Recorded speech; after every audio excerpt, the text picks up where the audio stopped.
Здруженијето Диверзити медија од Скопје беше дел од проектот Истражувачко новинарство Чувар на демократијата и човековите права, преку еден дел кој што го нарековме Истражувачи во акција. Тоа беше практично еден серијал од интервјуа, телевизиски интервјуа, кои што се емитуваа на Алсат М телевизијата во период од ноември некаде до март 2017. Вкупно имавме 18 разговори во студио, во просек по 30 на минути, со релевантни соговорници на теми кои што сметавме дека ќе бидат интересни за јавноста. Од тоа што значи истражувачко новинарство, искуство на истражувачите, новинарите истражувачи, како функционира правниот, судскиот систем во Македонија, кои се аномалиите, и сето тоа преку разговори со релевантни луѓе од овие области. Беше концепирано на тој начин што поставувавме многу едноставни прашања кои што обичните луѓе веројатно понекогаш си ги поставуваат или можеби имаат дилеми за некои работи во Македонија како функционираат, и буквално пренесовме и многу базични информации. Тоа беше и концептот на Истражувачи во акција, да откриеме, да ги запознаеме широката јавност, значи не специализирана, туку баш широка јавност во Македонија за темите кои што ги обработувавме во овој серијал од 18 емисии. Што се однесува до конкретната анализа, би рекле подобро отколку истражувачка сторија, на тема како да се ослободи судството, намерата ни беше да сместиме во неа ставови на соговорници кои се појавија во серијалот интервјуа на Алсат М во рамки на проектот Истражувачи во акција, за да појасниме, да понудиме, да се обидеме да понудиме решение на она што е вистински горлив проблем на Република Македонија од независноста до денес, особено актуелно последните години, политичкото влијание, бруталното, би рекле, политичко влијание во судството, судските одлуки, во обвинителството. Па така, например, може во анализата да се прочита дека е проблем неажурното судство во Македонија, например, проблем што имаме наплив на дела, односно на случаи кои што се појавуваат пред Европскиот суд за човекови права во Страсбур. Неажурноста е проблем, например, на незавршени предмети овде, затоа што додека не се завршат тие случаи, не може граѓанинот, македонскиот граѓанин да ја бара правдата во судот во Страсбур, и тоа е како проблем на македонското судство, за кое што секако треба да се размислува кога го зборуваме за реформи. Например, став дека има премалку последниве години, премалку предмети во обвинителството, а премногу криминал, премногу индиции за криминал, и тоа во највисоките структури на власта. Поместивме ставови на Маргарита Цаца Николовска, на Мирјана Лазарова Трајковска, на поранешниот обвинител Александар Наков. Едно од решенијата кој што може да се прочита во анализата е дека генерален реизбор во судството за да мрдне Македонија од оваа точка од кај што се наоѓа сега. И секако едно заклучок на целата анализа, со неколку збора може да се заклучи дека Македонија ќе направи исчекор во оваа смисла, во реформите, тогаш кога ќе се воспостави судска контрола врз владата. Јас сум Ангела Петровска, Центар за истражувачко новинарство СКУП. Сакам да се заблагодарам на Центарот за управување со промени и Институтот за човекови права, кој што ни овозможи да работиме на еден ваков проект кој што покажува една голема проблематика во нашето општество. Целта на овој проект беше да се подигне јавната свест за повредата на човековите права преку тужбите за навреда и клевета. Овој проект траеше вкупно 6 месеци, односно од октомври 2016 година до април 2017 година, и во рокот овие 6 месеци ние успеавме да напишеме 3 стории со текст, аудио и фотографии, исто така и инфографика, кој што ја покажа, односно ја преслика сликата на Македонија и на ситуацијата каква што е. Јас бев избрана како помлад новинар да работам на овој проект во целосна консултација со Зоран Иванов, кој што ни беше координатен уредник, исто така со Даниела Трпчевска, која што беше поискусен новинар, и Джел Незири како уредник во СКУП. Трите истории кои што беа напишани со текст беа објавени на веб страната на Центарот за истражувачко новинарство СКУП, а исто така и на онлайн магазинот Inbox 7. Ми работевме на три истории, која што првата беше под наслов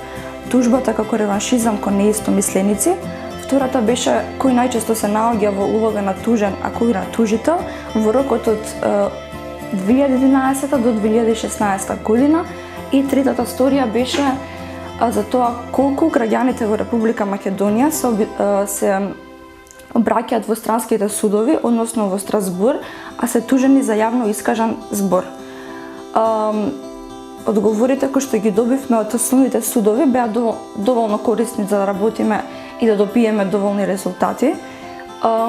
Во резултатите од основните судови видовме дека во Република Македонија од 2011 до 2016 имало голем дел на тужби за навреда и клевета, над 1800 тужби.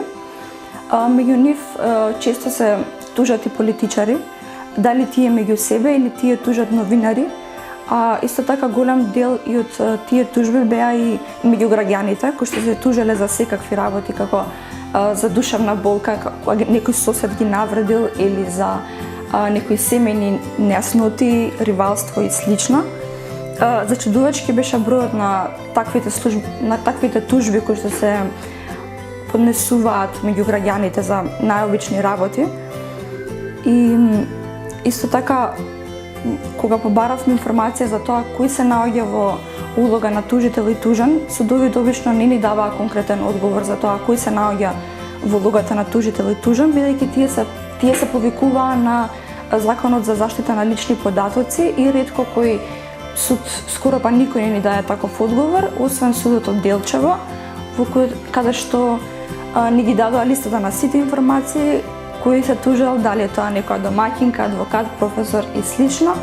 а што станува збор за тоа колку граѓаните се обраќаат во судовите во Страсбур. Тоа Македонија досега немала таков предмет кој што бил целосно решен, само имало граѓани кои што испраќале жалби до тој суд, а се очекува во наредните години да бидат донесени некои пресуди за некои случаи на некои новинари, како што е Никола Гелевски или за Јадранка Костова и Владо Апостолов, и тоа треба да стапи на сила. Зависноста и пристрасноста на судиите во РМ во обавување на својата функција е детектирана како голем проблем од повеќе страни, и тоа почнувајќи од самиот избор и понатаму во самото обавување на судиската функција. Иако согласно националните постојните закони и одредените други акти, независноста и непристрасноста како сегмент на фер постапка се обезбедени. Правдата не треба само да се овозможува, туку треба да се види дека таа се овозможува, и тоа е потврда на принципот кој што исто така е следен од меѓународните институции во делот на она што значи објективна перцепција, објективно гледање, објективна појава за независност и непристрасност. Влијанието на институциите и на поединците се присутни, и тоа веќе подолг временски период. Дури и сега, по промената на власта, недовербата во судството е присутна и особено се смета дека таа доаѓа од политичките влијанија на поранешната владеачка гарнитура. Одлуките на Европскиот суд за човекови права, кои се однесуваат за разрешување на поедини национални судии, го потврдуваат постоењето на влијанието на извршната и законодавната власт над судската, што е секако недопуштено. Дополнително, пристрасноста на националните суди, кои пресудувале во конкретните предмети, е утврдена, со што се потврдуваат на одреден начин оценките на домашниот и меѓународен фактор, како и на одреден дел од домашната и професионална јавност, а секако и од невладиниот сектор. Ако судиите во рамките на своите надлежности, во институциите, тоа значи судовите и Издружението на судии, и тие лично, индивидуално, не се изборат самите за својата независност и за својата непристрасност, а истите очигледно, барем сега за сега, тоа не го прават, неминовно се јавува како потреба да се направи одредено преоценување на нивниот избор, унапредување во кариерата, кредибилитетот и професионалноста. Ова на некој начин се однесува и за судскиот совет, кој што е независен судски орган и се поставува објективно прашање колку овој орган објективно, професионално и кредибилно ја извршува својата функција, што било и предмет на оценување, како што наведов порано, и пред Европскиот суд за човекови права, и поради сето ова, неговата работа исто така треба да биде предмет на преоценување.